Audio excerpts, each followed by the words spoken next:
તો કેમ છો મિત્રો, હું અપુલેજી તમારા બધાનું સ્વાગત કરું છું આપણા સોશિયલ મીડિયા પ્લેટફોર્મમાં. તો મિત્રો, કાલે આપણે વાત કરી કે અત્યારે સાયબર ફ્રોડ છે બહુ થઈ રહ્યું છે.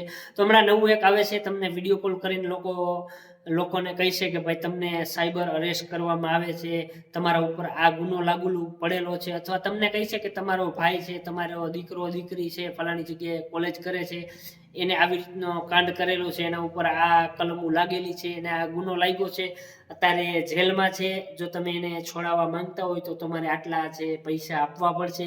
ઘણા લોકો છે એના બીકના લીધે જે લોકોને પૈસા પણ ટ્રાન્સફર કરી દે છે, અને તમારા ઉપર જો એ લોકો ગુનો લગાડે છે તો તમને કહે છે કે તમને સાયબર અરેસ્ટ કરવામાં આવે છે, તમારે આટલા પૈસા છે આપવા પડશે. હું ફલાણી જગ્યાએથી ફલાણા સબ ઇન્સ્પેક્ટર બોલું છું, તમને પોલીસ અધિકારીની વર્દીમાં છે એ લોકો નજર આવશે અને વિડીયો કોલ કરશે તો તમને પાછળ બધું એવું કમ્પ્લીટ સેટઅપ બનાવેલું છે. તમને એમ થાય કે આ કોઈ જગ્યાએથી પોલીસ સ્ટેશનનો જ સીન છે, એવી રીતના બધા લોકો એવા ફેક છે સીન ક્રિએટ કરે છે, અને એનાથી છે એ લોકો તમને બીવરાવે છે, તમારા આગળથી પૈસા છે એ કાઢે છે. જો ટૂંકીને ટચ તમને વાત કહેવા જાઉં, કોઈ પણ વિડીયો કોલ આવે અથવા કોઈ તમને કોલ આવે એવું કહે કે હું ફલાણા ઇન્સ્પેક્ટર સાહેબ બોલું છું અને તમને આવી રીતે અરેસ્ટ કરવામાં આવે છે, તો તમારે બે જ શબ્દો કહી દેવાના કે મારા બાજુમાં જે પોલીસ સ્ટેશન છે ત્યાં હું જઈ આવીશ, જે હશે સોલ્વ થઈ જશે. મારે ટૂંકમાં અહીંયા જઈને જે હોય તમારો પછી લીગલ ગુનો હોય કે ભાઈ આ રીતે ખોટા તમારા ઉપર અનલીગલી લગાડેલો છે, તમારા લોકલ પોલીસ સ્ટેશને તમને એવું કહે તો તમારે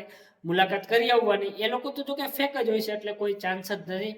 તમને કદાચ કહેતા હોય બેંકનું પણ કહી છે કે ભાઈ ફલાણી બેંકમાંથી બોલું છું, તમારે આવી રીતના ખોટા ટ્રાન્ઝેક્શન થયા અને તમે આવું ફ્રોડ કર્યું છે, આ બેંકમાં તમારા ઉપર આ ગુનો લાગુ.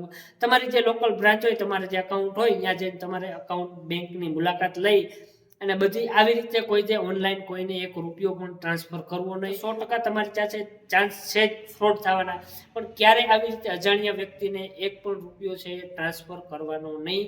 અને આવા વિડીયો જોવા માટે તમને આપણે સોશિયલ મીડિયા પ્લેટફોર્મમાં બન્યા રહેજો.